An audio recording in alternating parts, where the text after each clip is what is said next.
The Columbia Network takes pride in presenting Orson Welles in the first production of a unique new summer series by the Mercury Theater on the Air.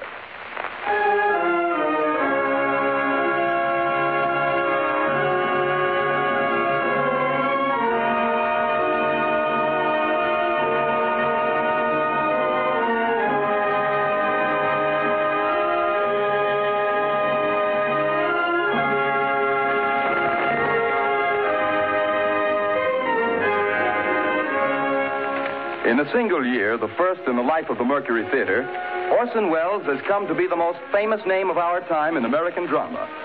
Says Collier's Magazine, 23-year-old Orson Welles threw a bombshell into Broadway. Robert Benchley writes in the New Yorker, the production of the Mercury is, I should say, just about perfect. Time Magazine declares, the brightest moon that has risen over Broadway in years.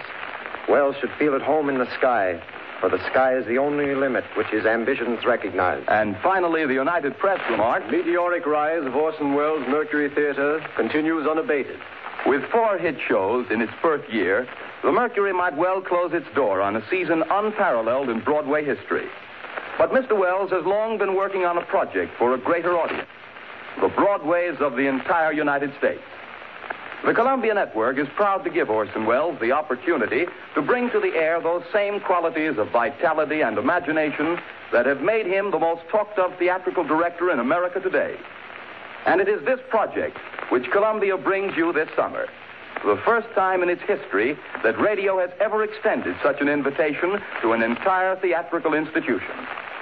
But here is Orson Welles himself to tell you about it. The director of the Mercury Theater, the star and producer of these programs, Orson Welles. Good evening. We're starting off tonight with the best story of its kind ever written.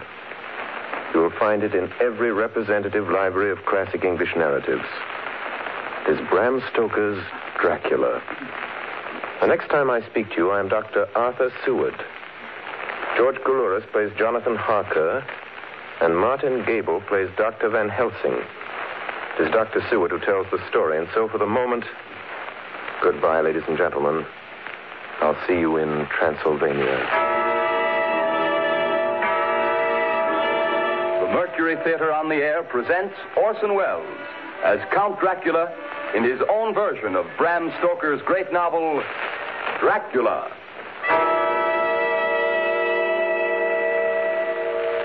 Ladies and gentlemen, my name is Arthur Seward. I'm here tonight to bear witness to the truth of certain events which you may find it hard to believe, but I ask you to believe them. I have here certain documents, telegrams, clippings from the press of the day, memoranda, and letters in various hands.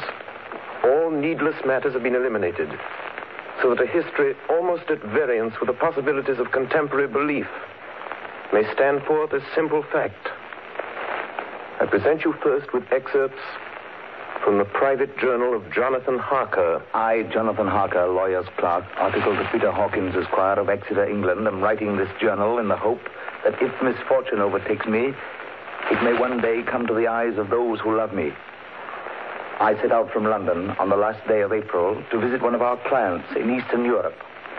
On May the 3rd, I arrived in Budapest and came after nightfall to Klausenburg on the borders of Transylvania. At Bistritz, there was a letter of welcome for me from our client, informing me that his carriage would await me at the Borgo Pass. It was signed, Dracula.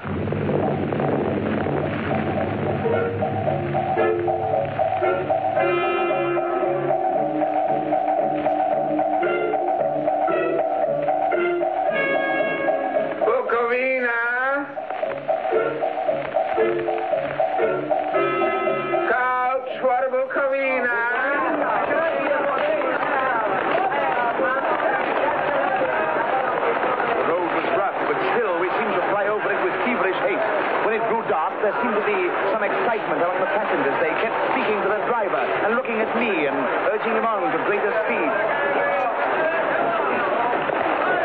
The crazy coach rocked on its great leather strings. The mountains seemed to come nearer to us on either side. Coachman! Coachman! What is it? Where are we? You're nearing your destination, young hare. This is the Borgo Pass.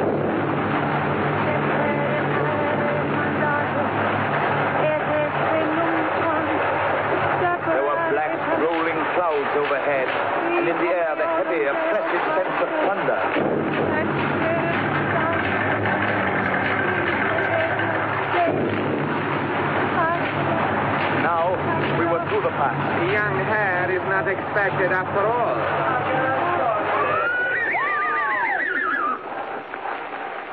You are early tonight, my friend. A caleche with 4 horses are drawn up beside us. Let me help you, sir. The coachman smiled, and the lamplight fell on a hard-looking mouth with very red lips and sharp-looking teeth as white as ivory. We began to move. I looked back. The coach and its load of passengers had vanished from sight. We swept into the darkness of the pass. I struck a match. It was within a few minutes of midnight. And then a dog began to howl somewhere far down the road. The wind was rising. It moaned and whistled through the rocks, and the branches of the trees clashed together as we swept along. It grew colder and colder still, and fine powdery snow began to fall. The baying of wolves sounded nearer and nearer, as though they were closing round us from every side. We kept on ascending, always ascending. The howling of wolves was growing less. Presently, it ceased altogether. And just then, the moon broke through the black clouds. I saw around us a ring of wolves running alongside the carriage.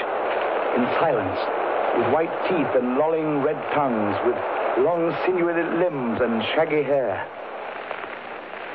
Welcome to my house. I must have fallen asleep.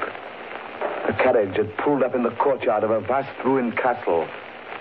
The coachman was nowhere to be seen. Was fixed and rather cruel-looking, with peculiarly sharp white teeth. You're here, Mr. Harker. The wolves? The children of the night, as you say, Mr. Harker. The wolves. Listen. Come now. There are many things you must tell me tomorrow. Of England and of the estate there you have purchased for me. Yes. The estate is called Carfax, I believe. Yes, that is so. But now I will detain you no longer. You will find your room in readiness. And I advise you not to leave it during the night.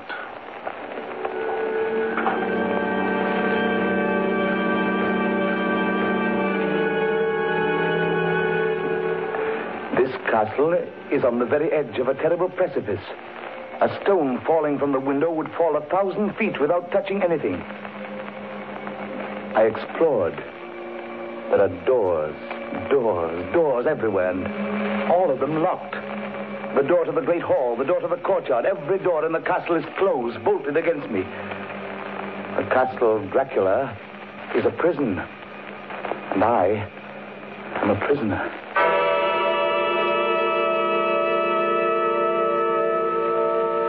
The next night, I couldn't sleep. So after a few hours, I got up and, lighting my candle, I placed my shaving mirror on the dressing table and was just beginning to shave. You seem restless, Mr. Harker. I hadn't seen him, although the reflection of the glass covered the whole room behind me. I turned to the glass again. I could see him over my shoulder, but there was no reflection of him in the mirror. It was blank. I started and cut myself on the side of the throat. The blood was trickling down my neck. Count, my mirror! The blood! The blood! Wipe the blood from your face, Mr. Harker. And take care how you cut yourself. It is more dangerous than you think in this country.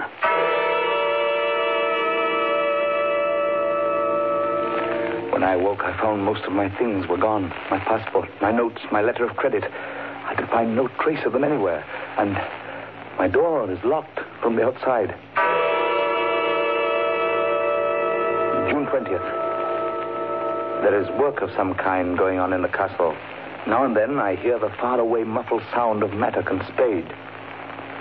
And last night, the second of the predated letters which Dracula made me write, the second of that series which is to blot out the very traces of my existence from the earth, went forth.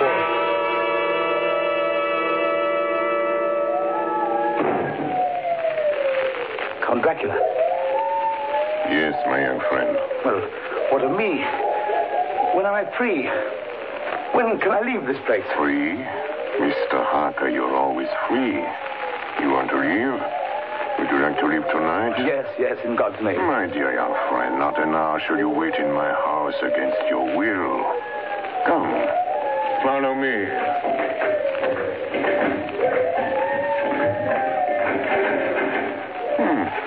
seems to be bolted. How strange. The door is locked. Well, in God's name, open it. As you will, Mr. Harker. You English have a proverb which is very close to my heart. Welcome the coming, speed the parting guest. Good night, Mr. Harker. Shut the door! Shut the door! I tell you, shut the door! Shut! The door is shut, Mr. Harker. I take it you will remain.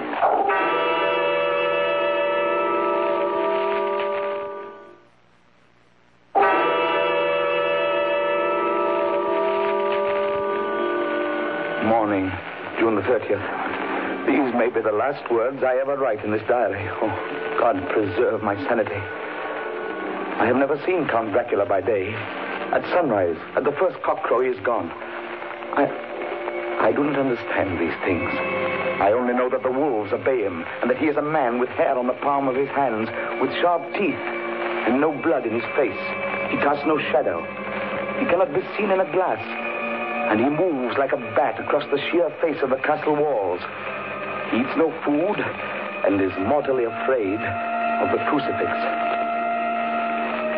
As I write this, I hear in the courtyard the rolling of heavy wheels and the cracking of whips. And there is in the passageway below a sound of heavy boxes being set down. Boxes shaped like coffins. And I know what they hold. The boxes are filled with holy earth from the chapel beneath the castle. It is the last box being nailed down. And now I hear the heavy feet tramping again. The door shut. The chains rattle.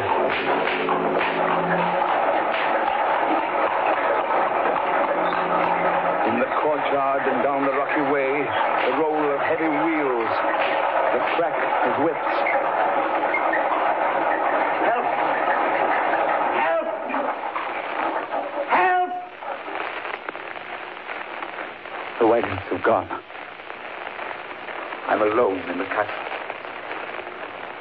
I'm alone in the castle. I'm alone in the castle. I'm alone. I'm alone. I'm alone. Ladies and gentlemen, this is Dr. Seward. Mr. Harker's journal terminates at this point. I now present in evidence a clipping dated August 8th of that year from the Yorkshire Telegraph from our correspondent in Whitby. One of the greatest and suddenest storms on record was experienced here today. The weather has been somewhat sultry, but Saturday evening was fine. The band was playing. The piers were crowded with holidaymakers. The wind fell away entirely during the evening, and there was a dead calm. There were but few lights at sea. The only sail noticeable was a foreign schooner under full canvas, which was seemingly going westward.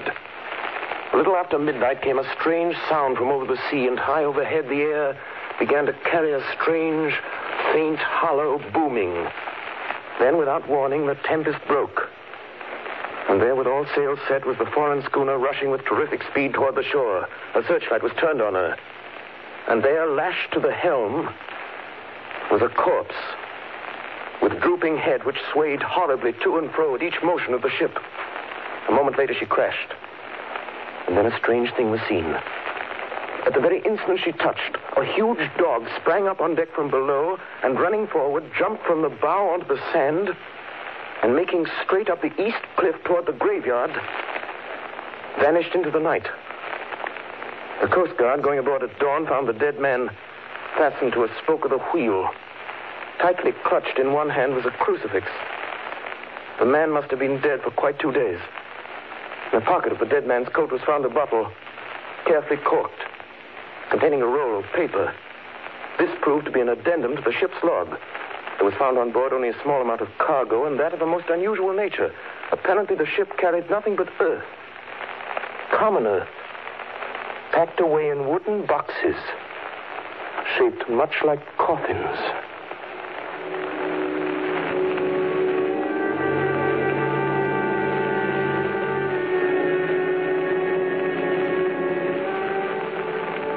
Of the Demeter, July 6th. Finished taking in cargo, a queer cargo, boxes of earth. At noon, set sail, east wind fresh. Crew, 4 hands, 2 mates, cook, and myself, captain. July 11th. Entered Bosporus. At dark, passed through Dardanelles. Mate reported in morning that one of crew, Valjoden, was missing. Took larboard watch 8 bells last night. He was relieved by Chalik. Never came to his bunk. Something aboard this ship. No. Don't laugh, Captain. In the rain last night. Oh? A tall, thin man go up companionway and along the deck forward and disappeared. When I go to the bow, no one.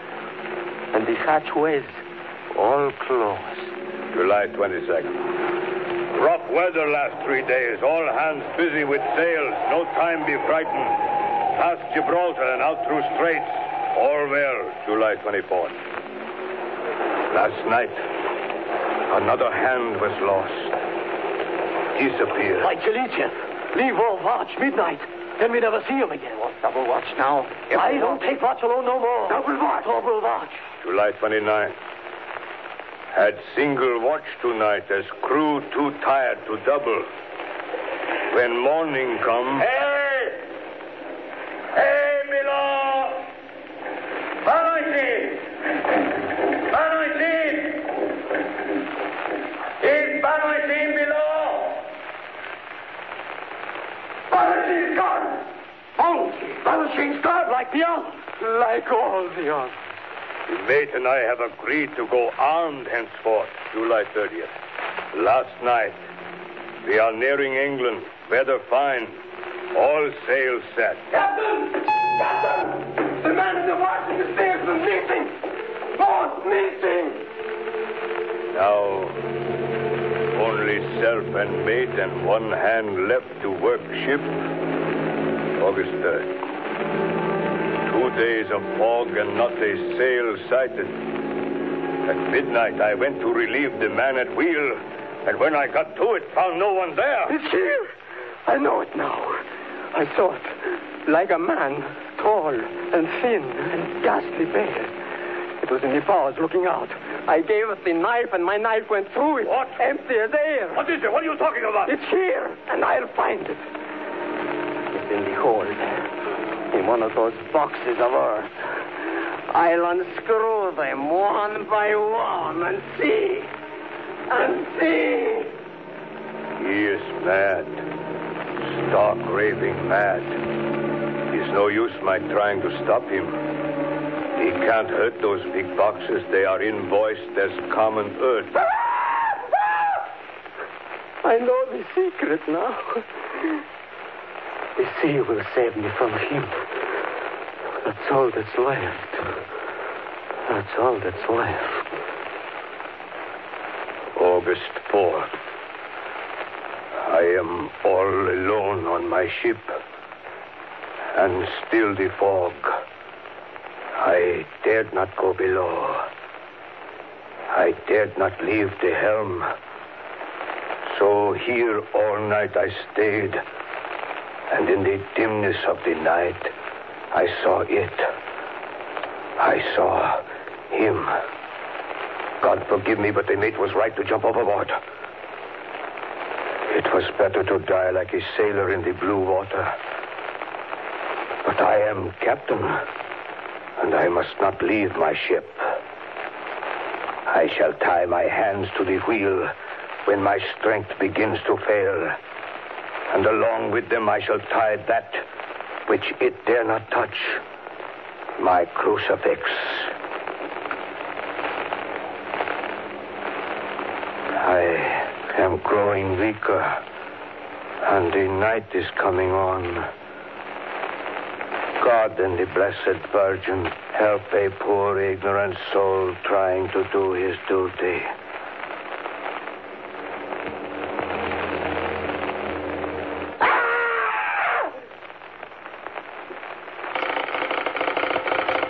Telegram, Seaward, Perfleet, to Van Helsing, Amsterdam. Lucy Westenra in alarming condition. Cannot diagnose. Come at once. Seward. Telegram, Van Helsing, Amsterdam, to Stuart, Perfleet. I'm on my way to you. Please arrange the examination immediately my arrival, Van Helsing. Ladies and gentlemen, I must now explain that 6 months before the events recorded here, I had become engaged to a young lady, Lucy Westenra. We were to have been married in the spring. My old teacher, Professor Van Helsing, arrived at 4 the next afternoon. I took him at once to Lucy's house. She lay in a bed asleep. She was ghastly, chalkily pale. The red seemed to have gone even from her lips and gums, and the bones of her face stood out. Young Miss is bad. Very bad. She must have blood or she will die. Yet she is not anemic. The qualitative analysis of her blood gives quite normal condition. It is strange. I do not like to think how strange. Look! My God, her throat, look! The black velvet band that she always wore had dragged up a little and showed a red mark on her throat. Just over the external jugular vein were 2 punctures, not large, but not wholesome looking. The edges were white and worn looking. Well? Well, what is it, Professor? What's wrong with her? Speak frankly. You can tell me the worst. I wish I could, Stuart. I wish I could. But I do not dare. But won't you tell me anything? I will tell you this. Your young lady is in a danger greater than death. You must believe me. If you leave her for one moment and harm befalls, you will not sleep easy thereafter.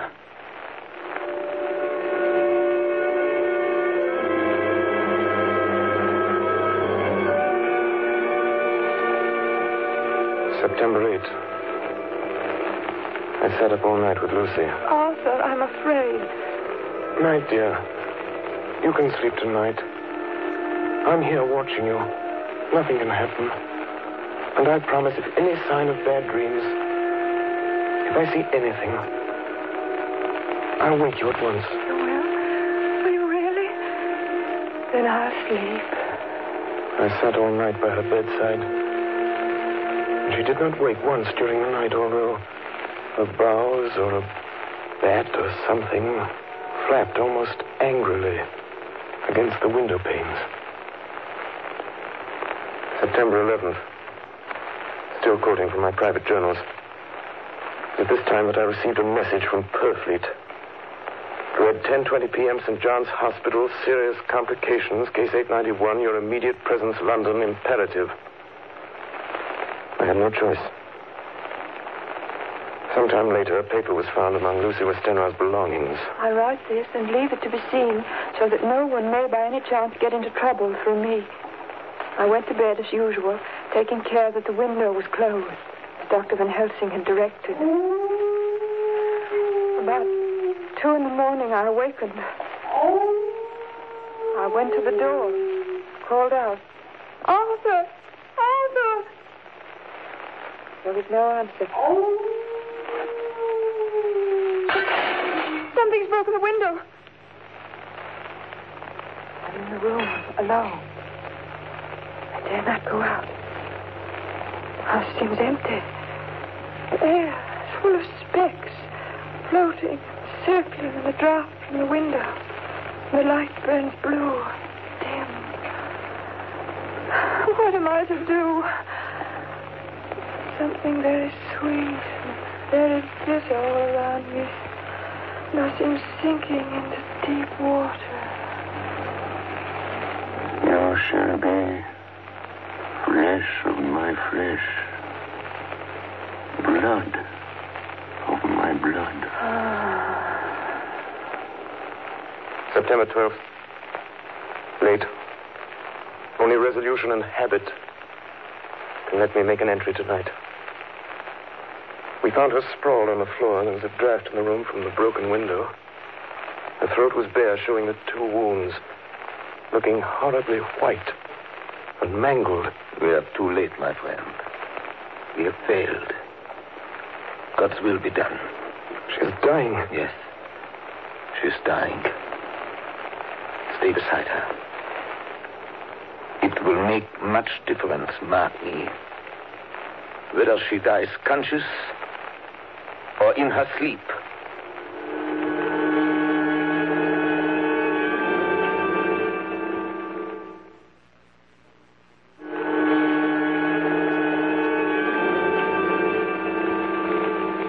It was late in the afternoon before she opened her eyes. Arthur. Oh, my love, I'm so glad you've come. I took her hand and knelt beside her. Her breath came and went like a tired, peaceful child's. And then the light from the setting sun fell on her face, and then, insensibly, a strange change came over her.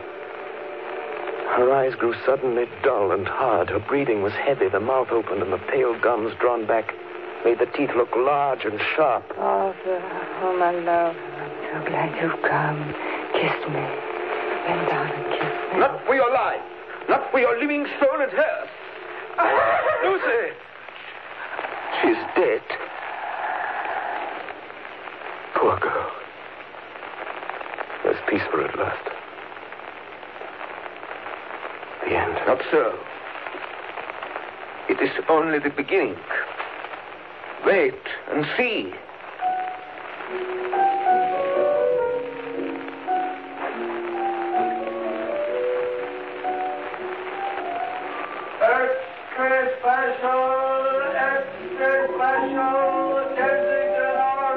Gazette, September 25th. A Hempstead mystery. The Kensington Horror, the stabbing woman, and the woman in black are vividly recalled to mind by a series of events that have taken place recently in the neighborhood of Hempstead. Several cases have occurred of young children straying from home or failing to return from their playing on the heath.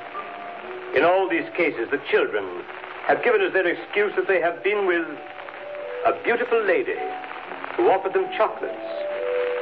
In each case, the child was found to be slightly torn or wounded in the throat. The wound seemed such as might be made by a rat or a small dog.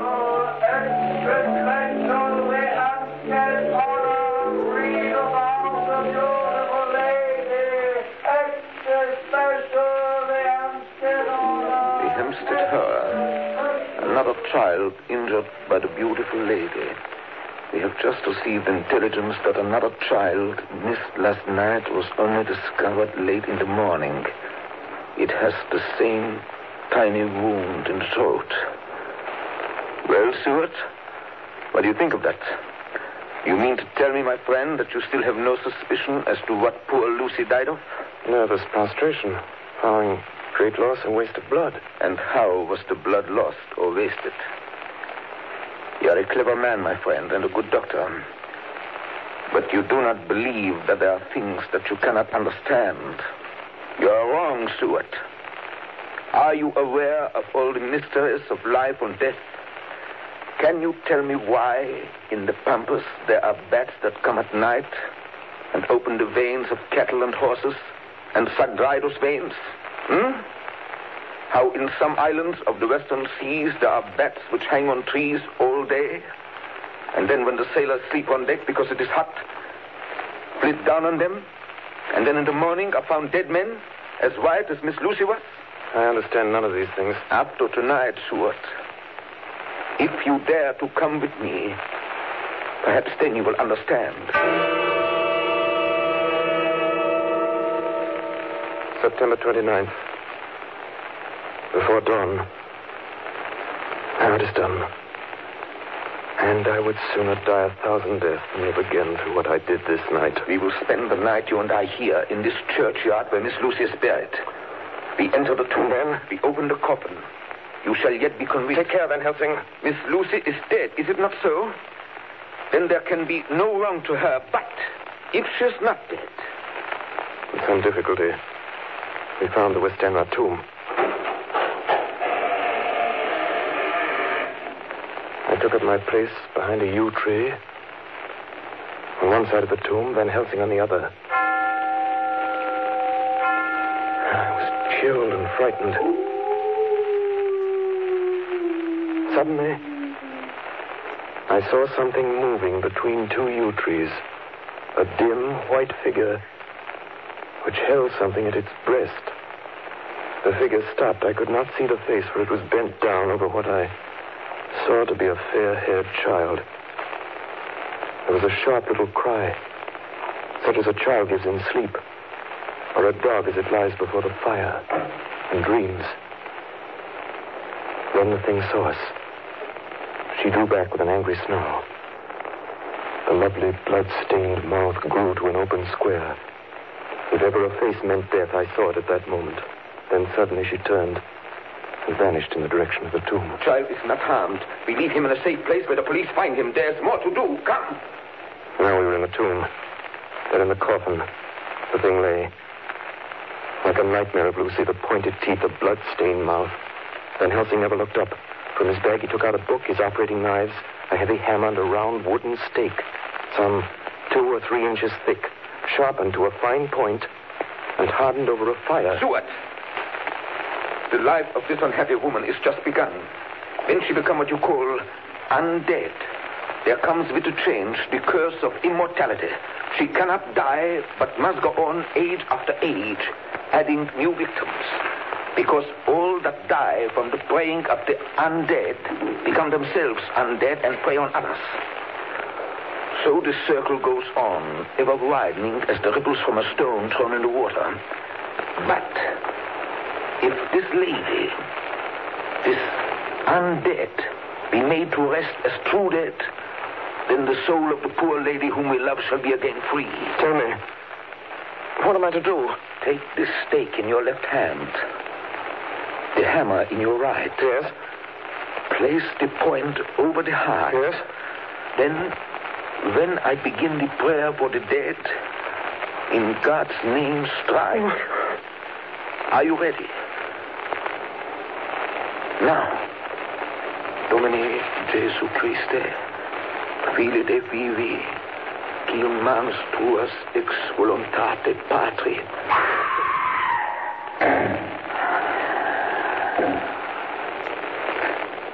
On the morning of July 11th, a man was found on the border of Transylvania.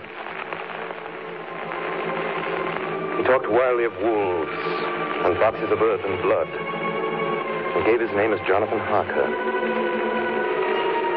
In the hospital at Klausenberg, he improved sufficiently to make possible his removal to England. I'm still quoting from my own personal papers.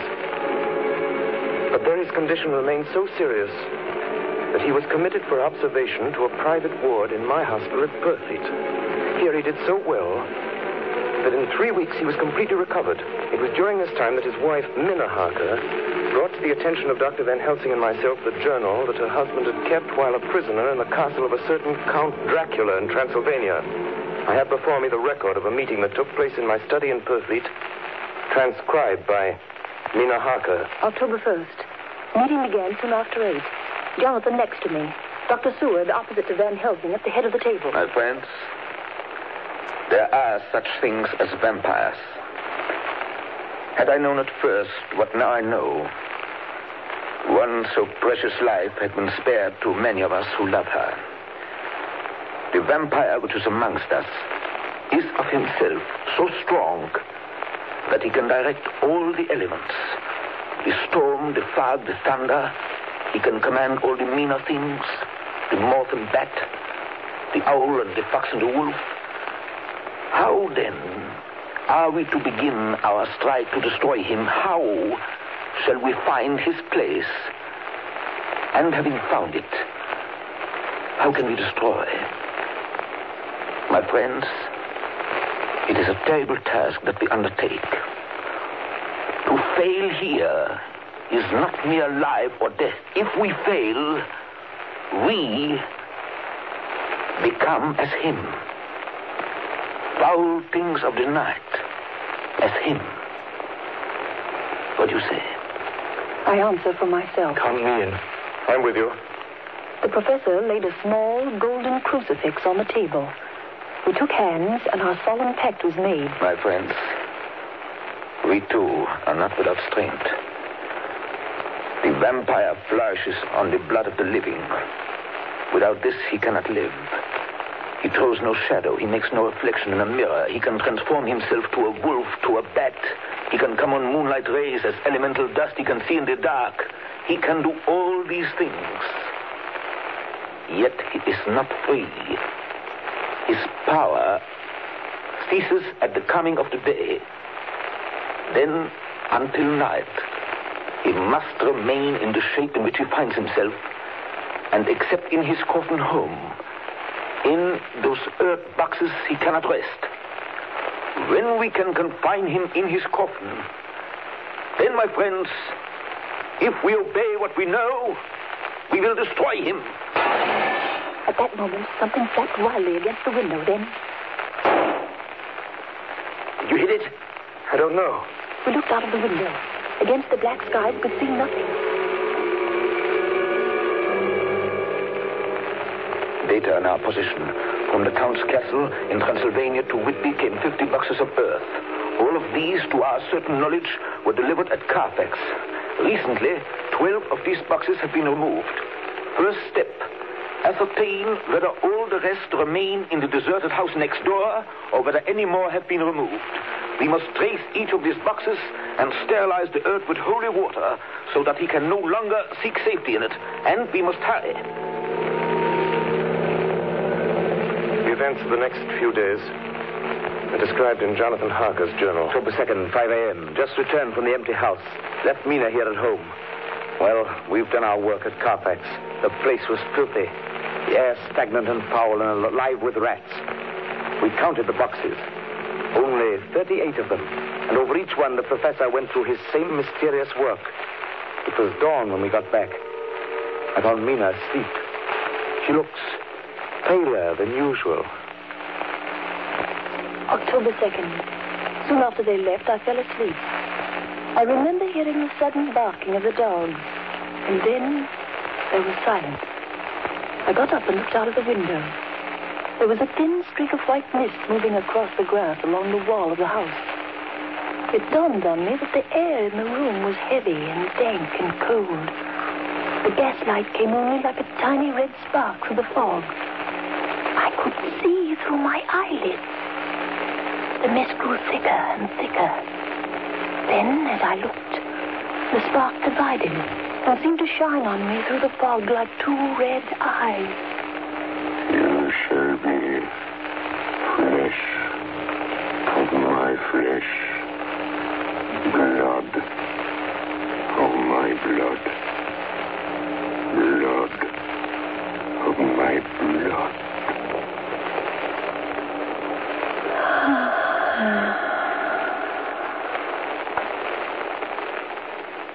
October 2nd, 8 p.m. We're on the track. 12 boxes were delivered last week to an empty house at 347 Piccadilly. My dear friends, until the sun sets tonight, Dracula must retain whatever form he now has. We have this day to hunt out all his lairs and sterilize them. Then he will have no place where he can move and hide. But we have only until sunset. The house in Piccadilly was empty. Like the one at Purfleet, the same sickening smell was in the air. On a table, we found a clothes brush, a brush, and a comb, and a basin. The latter containing dirty water, which was reddened as if with blood. The boxes are back here. 8, 9, 10, 11. Only 11. There's a 12th box somewhere. Gentlemen, it is after 6. The sun is setting. We've no time to lose. He will return at any moment. Open the boxes. Quiet. Listen. Be ready. It is he! The window! You waste your bullets, gentlemen. You think you baffle me? You with your pale faces all in a row like sheep in a butcher's. You think you've left me without a place to rest. But I have more. And time is on my side. The one you love is mine already. I have known her. Already my mark is on her throat. Flesh of my flesh. Blood of my blood. She is with me always. Over land. Or sea.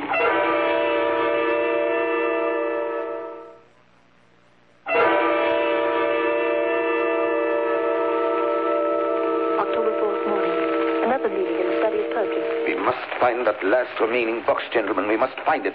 As long as that earth exists impure, as long as there remains one place of refuge for Dracula, there is no safety and no peace for any soul in England. And for the undead, never peace so long as he lives. Blood of my blood, blood of my blood. Mina! How do you know that? Quiet. With me always, over land and sea. Mina, darling, how did you know that Dracula said those... I don't know. The words just came. Strange. There are times when somehow I feel that I'm with him. At sunset? Yes. Just at sunset. And again at sunrise. Dr. Van Helsing, if I could... If at that time you... Have you the courage? Courage for what? What do you mean? Dr. Van Helsing here will question me. I will question her, yes. In a state of hypnosis. The one you love is already mine, he said. She is with me always, over land or sea. Count Dracula. Perhaps she will betray you if she is really with you, this one we love. Who knows? If she is really with you over land or sea. Blood of my blood. Mina. Yes? Answer me, Mina. Are you with him? Yes, I am with him. Where are you? I do not know. It is all dark. What do you hear? The lapping of water. I can hear it on the outside. Then you are on a ship. Yes. What else do you hear? There is the creaking of an anchor chain. What are you doing? Still. Oh, so still. It is like death. It's like death. Here's a report from Matz and Peabody, shipbrokers. Dated October 5th, according to Lloyd's list, the only sailing ship that left for the Black Sea yesterday was the Tsarina Katrina, bound for Varna. Some hours before she sailed, a man came alongside, all in black, driving a cart with a great box in it. This he lifted down single-handed and carried below. No one remembers having seen him after that, as heavy mist came up over Doolittle Dock until sailing time. The rest of London Harbor remained completely clear. Our plans are made. The average sailing time from London to the Black Sea is 3 weeks. We can travel overland to the same place in 3 days.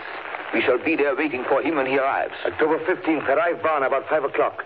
Mina seems stronger. Every morning before sunrise and just before sunset, she speaks to Van Helsing in a trance. Are you with him, Mina? Tell me, are you with him? I am with him. What can you see? Nothing. All is dark. What can you hear? I can hear the waves lapping against the ship and the water rushing by. The wind is high. I can hear it in the shrouds when the bow throws back the foam. So, the Tsarina Katrina is still at sea, hastening on her way to Varna. The Count cannot cross running water, so he cannot leave the ship without being observed. What do you hear, Mina? Lapping waves and rushing water. Darkness. Darkness and wind. A whole week of waiting. Daily telegrams from Lloyd's. Not yet reported. Rushing water and creaking masts. Darkness. Darkness and wind. October 24th. Telegram. Lloyd, London to Harker. Tsarina Katrina reported this morning from Dardanelles. Lloyd's, London to Harker, October 28th. Tsarina Katrina in heavy fog reported entering Galatz Harbor at 1 o'clock today. Galatz is 38 hours from here, and the first train for Galatz leaves at 6:30 tomorrow morning. My friends, we have lost.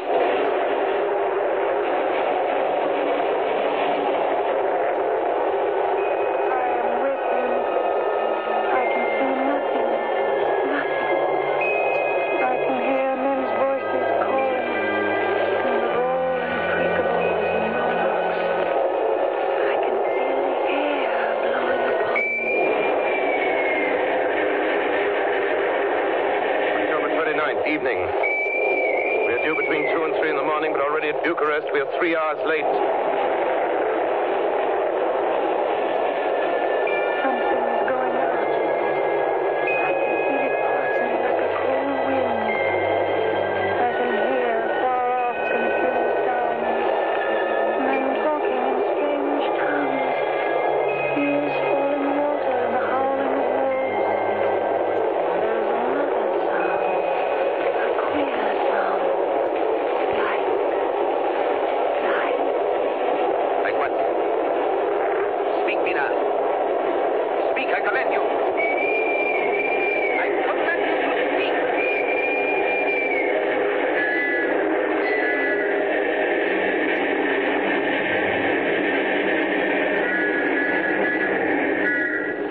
in Galatz. Saw Captain Zarina Katrina. A man come aboard with an order an hour before sunup to receive a box for a party by the name of Dracula. Not his peppers, I read. Emmanuel Hiddlesheim, his name was. Mr. Hiddlesheim? Yes. You unloaded the box yesterday. I get the Kylov by order. Kylov. Mr. Kylov? I know. This morning they find him dead inside the churchyard of St. Peter. They find him dead with his throat torn open. October 30th evening. There are two ways in which Dracula can get back to his own place. By land or by water. We've examined the map and find the most likely river is the Sereth. You and I, Seward, will charter a steam launch and follow him up the river. Van Helsing and Mina will take the train to Veresti, and from there they will From there we shall go in the track where Harker went, from District over to Borgo. If you have not caught him before, we shall be awaiting Dracula there.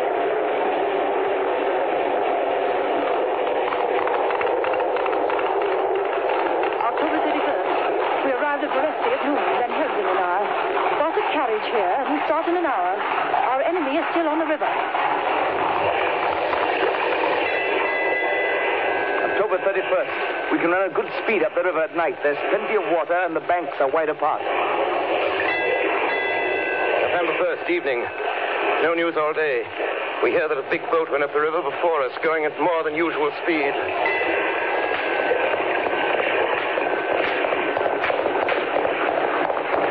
November 4th. All-day driving. The country gets wilder as we go. By morning, we shall reach the Borgo Pass. November the 4th, evening. We've left the launch. We've got horses, and we follow on the track along the river. We are armed. Look! Quick! There they are now! Heading west! With the dawn, we could see the Slovaks some miles before us, dashing along the river with their wagons. On it is the great box.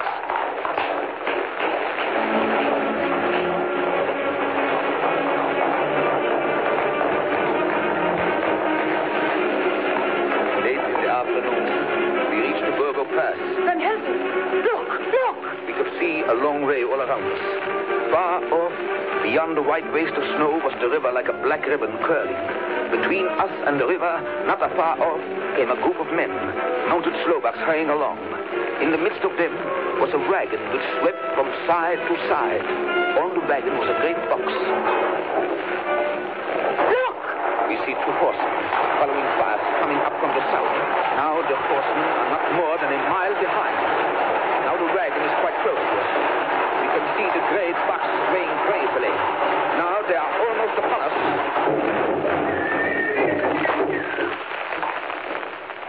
Now has happened a strange thing. The wagon smashed into a great rock bed in the snow, lost its front wheels, and turned over on its side, jammed against a stone. The horses tore loose from their traces and bolted, and the Slovaks scatter and vanish after them. Then silence. Silence like comes after ringing a bell. Look! His face! It is Dracula. Sprawled out stiff and twisted in the smear of his own holy earth. The box, in falling, has emptied the dirt onto the snow. His face is old-looking. The skin is like paper. Dr. Seward, there's no time. Look at the sun. Sunset. In 1 minute there is darkness and he is forever lost to us. Have you the stake of wood and the hammer? Here. Now, Seward, pray for us. Kneel down and pray. Harker, the stake of wood over his heart. Be not afraid, Harker. Do not look into his eyes. The hammer. Now, Harker, strike. Strike!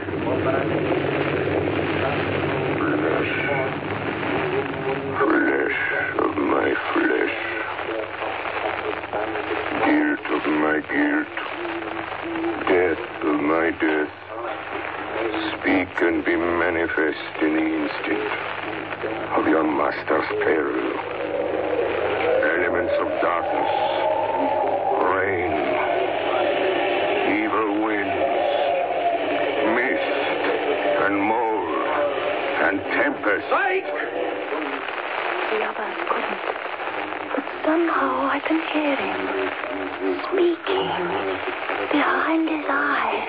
Claw, wing, tooth, scale, tissue of flesh, death of my death, dead and undead.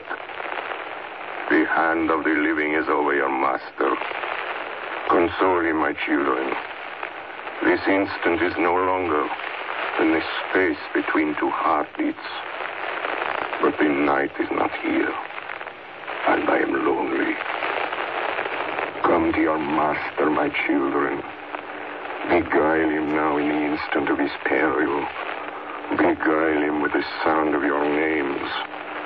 Claw, wing, tooth, scale, tissue of flesh. Strike, Harker, strike! There is one very dear to me who has not answered. My love, Mina.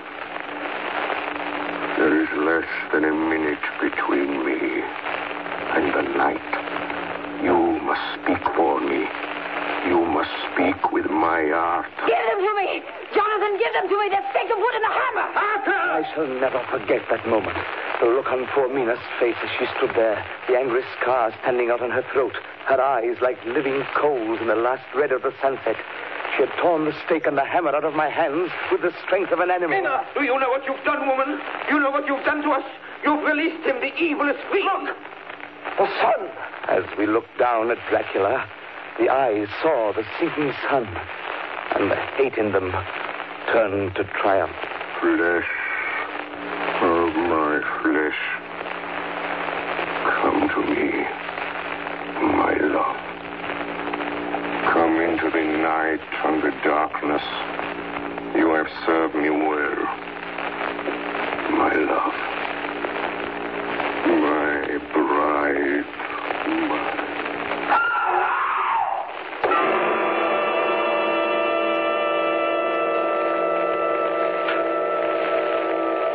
Ladies and gentlemen, all the evidence in this case is now before you. I've added nothing. And to the best of my knowledge, I've omitted nothing that might help to throw light on the extraordinary events of the year 1891, which culminated on that terrible evening in the Borgo Pass. There remains only this one last report. When Mina Harker seized the stake and hammer from her husband, I believe she was under some form of hypnosis. She herself remembers nothing. But whatever influence was at work on her, she must, at the last moment, have rejected it. For at the exact instant the sun disappeared, it was Mina Harker who drove the stake through the heart of the thing that called itself Dracula. At that same instant, even as we looked, the wound on the side of her throat was no more. As for Dracula, before the scream of the creature had died from our ears, the whole body crumbled into dust and passed from our sight.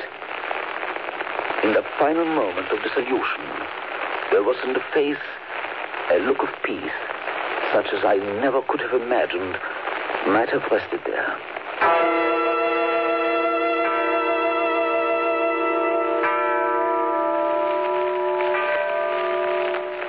Tonight's production of Dracula by Orson Welles and the Mercury Theater was the first of 9 CBS broadcasts in which this brilliant group will bring to life a series of great narratives. In the cast tonight, Dr. Van Helsing was played by Martin Gable, Jonathan Harker by George Coulouris, Dr. Seward by Orson Welles, the Russian Captain by Ray Collins, the Mate by Carl Swenson, Mina Harker by Agnes Moorehead, Lucy Westenra by Elizabeth Farrer, and Count Dracula by Orson Welles. Bernard Herrmann composed the original music and conducted. Dan Seymour speaking.